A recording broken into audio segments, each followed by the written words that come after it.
Les fausses jumelles, vidéo 50, explosion des budgets défense nationale.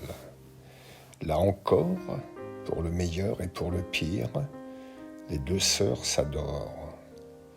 En dépit des coups de sang gaullistes des années 60 qui ont abouti à la dissuasion nucléaire française, le retrait des bases américaines du territoire français, le 14 mars 1967, des prises de distance répétitives de la France vis-à-vis de l'OTAN, enfin, d'un discours répété des Français à vouloir une défense européenne en propre, quand il s'agit de dépenser kaki, les jumelles se retrouvent dans la même folie des grandeurs stratégiques.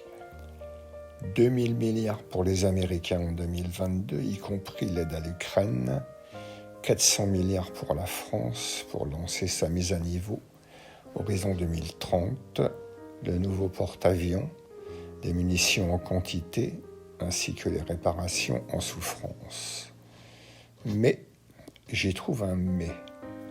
L'Amérique reste un empire, il faut le déplorer sous l'angle des suspicions qui soufflent sur les empires au XXIe siècle. Pour autant, il en détient les attributs, les moyens et la volonté, sans en faire pour autant un modèle à suivre. La France, mon pays, ne lui en déplaise, est devenue une puissance véritablement moyenne.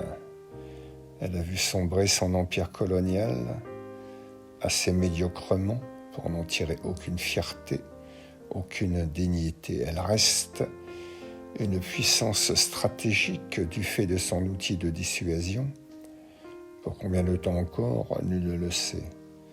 Les autres ont grandi, grossi ou se sont regroupés, même de façon très opportuniste.